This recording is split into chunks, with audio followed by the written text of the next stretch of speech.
On today's episode of DeRaud Messenger Show, we talk about some of our highlights and notes from the Rice versus Texas game. Longhorns fans, don't forget to like and subscribe for more content. It's greatly appreciated.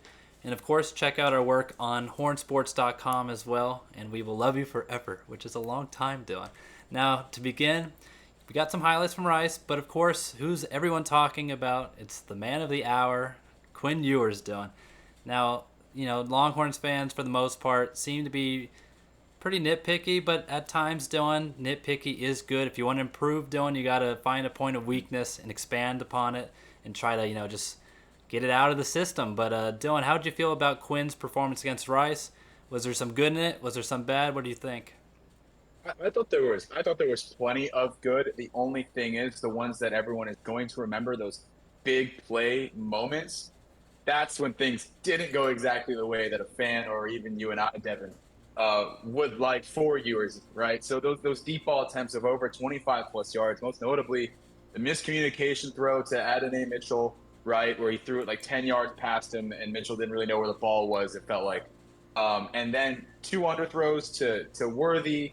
There was the one bad one in like I think it was the second or third quarter where he threw off his back foot to Mitchell. Excuse me, it was in the third quarter for this instance, but threw it off the back foot. But if he had just planted his feet, aired it out a little bit more, would have been a clear touchdown. So it was instances like that within the game that hurt to watch. But the things that I did like were those play action plays. I think he sells play action really well. You saw it with the screen over to Brooks in the first quarter for the 37-yard scamper, and then quick strikes on play action to Sanders on kind of a slant route, right, and as well as one to Whittington. Um, so I thought he did those really well throughout the game. You saw the coaching staff kind of wanting to ease him in through it, not just taking deep shots in the first quarter, right? But again, it was just timing and just overthrowing it or underthrowing it also on those deep balls that just were kind of the highlights of the game, Devin, for him. That's what everyone is obviously going to remember. Yeah, next week I would be curious to see if they involve Sanders and Whittington a little bit earlier than they did. Seemed like some time had passed before those two were really, peppered with the football, for lack of a better word. And Dylan, back in the day, the lower grades of grade school, you had a little something called compliment sandwich. I think that is what some people need to work on giving, in terms of criticism. There were good signs. Of course, though, if you're playing a team like Alabama next week, you want to see less of the bad and more of the good. The good from Quinn against Rice was he kept himself out of the turnover column, which is a pretty big deal for a quarterback. He had 4 total touchdowns, including one speedy 1 yard touchdown rush, and 0 interceptions, 0 fumbles. And yes, the O line, the wide receivers, and the quarterback, they all had things to work on. Sark talked about it on Monday at the press conference, saying that the O line needed to work on pass protection, the wide receivers needed to run a little bit more crisp routes, and Quinn, of course, just needed to end up, hitting his man downfield. Doing it. At the end of the day, it does come down to all three, but of course, everyone's going to be looking at that last component of the equation. So yes, he stayed out of the turnover column. 4 touchdowns, still pretty good in 3 quarters of work, but definitely started the game off pretty slow, and you'd be fool to admit otherwise, Dylan. But I was also happy to see that his completion percentage was about where it should be, 63% ish on the day. That's about where I said it should be in the expectations video for this year. So that was also looking well.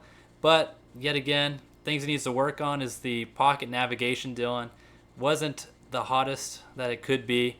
At times, he's got athleticism. We saw it on some of the bigger scampers, not the 1 yard rush, but some of the bigger scampers. We know that he can run with the wheels that he's been given, and the lack of Chick-fil-A eating apparently this offseason that he said he's been avoiding. But the pocket presence and just the overall feel of the pocket needs to improve, especially if you're going to play tougher pass rushing teams in the near future. And then, of course, just the deep ball finish. He admitted, prior to the season that he's been trying to give his guys a better chance downfield and not overthrow it as much, Dylan. However, against Rice, it seemed like we were getting the underthrows. Now, maybe if he can recalibrate, by Alabama, maybe he's going to be right on target. But at times, he was, throwing the passes just slightly out of bounds, not giving his guys a real chance. And then, like I said, though, some of the routes were definitely more on the receivers as well. So it wasn't just all one guy, but he definitely is going to take the blame, and deservingly so. If you're the quarterback of the Texas Longhorns, Dylan, there's a lot of pressure that comes with that, and I'm not envious of that pressure at this point in time. But next, we got the running back room. How do you feel about their performance against Rice? Yeah, and this was a group that I wanted to talk about in our preview before the Rice game as well. So it's nice to have it kind of come full circle. And when I say nice, it's not great because you didn't we didn't get a lot of question marks answered that we would have wanted to. I know with the depth chart coming out um, in the morning of the game, you had a Baxter or CJ Baxter and Jonathan Brooks 1A, 1B type of situation where they were going to lean more with CJ Baxter at the start of the downs and then kind of work in Brooks in like just power situations, right? And it got off well with that little screen pass to Brooks in the first quarter for the long touchdown run. But other than that, like beforehand, there's a lot of short runs. The offensive line was still kind of getting working. None of the holes were there that you'd want to see. And then CJ Baxter just breaks off a great run to start off the second quarter, where he reads the blockers perfectly and then switches right back outside with and just showcasing his speed. And then ultimately he's brought down on the sideline and then hurts his shoulder, and then in Texas fashion, he's out for the rest of the game, right? So that really just wasn't great. Brooks had his moments. He also had that drop near the end zone where he kind of was already feeling the end zone and didn't bring the ball in. So that one really hurt to watch. He redeemed himself a little bit on like a similar play, obviously like at midfield where he did catch the ball. So he was able to showcase kind of his catching chop, but didn't necessarily impress totally within the running game, only running for less than 60 yards.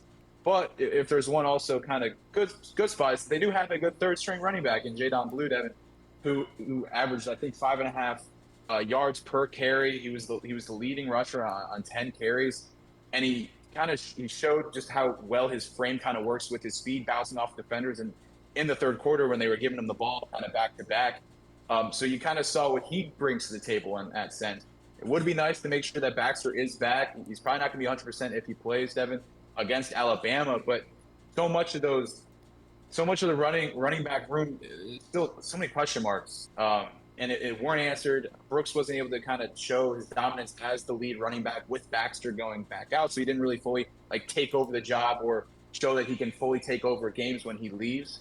And these are just not mysteries that I would want as a coaching staff and as a fan going into a game against Alabama where you're not going to want to be one dimensional against them. Yeah, I think that's fair. And like you mentioned, Blue, I think he probably was the real winner of the night in the running back room, just making the most of his opportunities, being the third stringer and ending up leading the team in rushing against Rice. Now, defensive line is, of course, the next group we got to talk about. And the last one we will highlight. And I'm just going to kind of run with it, Dylan, real quick, because Dylan gave me a lot of names that I had to make sure to talk about. But of course, the first one being his boy, Ethan Burke, the 6'5", 6'6", whatever you want to measure him at, edge rusher. He ended the Rice game with 1.5 sacks, which is promising in his first career start.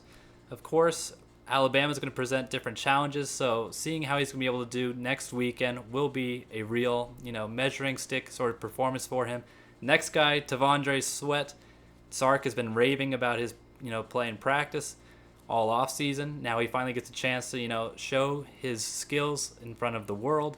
And he was doing just that, Dylan. He was, dancing down there in the front in between plays to the PA, a dress announcer and all the music that's going on. I don't know if Sark and Coach K like that as much, but I think it's given a good, fun energy to the team.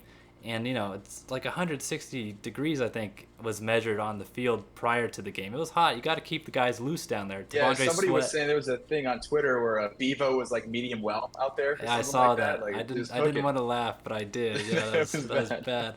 But yeah, Tavondre had a big fourth down stop where he just got through the line before basically the running back even had a chance to have the ball. And he also finished the game with 5 tackles. And the last two guys, not too much noise from him in the game, but sometimes, Dylan, that's a good thing. They only allowed 27 rushing yards on the day, so this is a good combo to have. Alfred Collins and Byron Murphy up the middle. Collins came away with a Dikembe Mutombo sort of swat, where I think he sent a JT Daniels pass back like 30 yards, Yeah. basically into the stands. Not quite, but it had some force on it. I could feel the breeze from the ball from the press box, which is saying something. And then Byron Murphy, yet again, he's kind of come into this year as the hero of the front.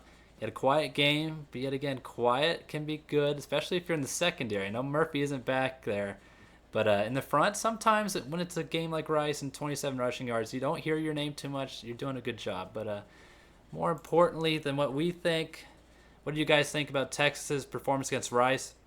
Did you have any notes from the game? What are you looking forward to against Alabama? Let us know down below. Don't forget to like and subscribe. Find us on hornsports.com and have a great rest of your day.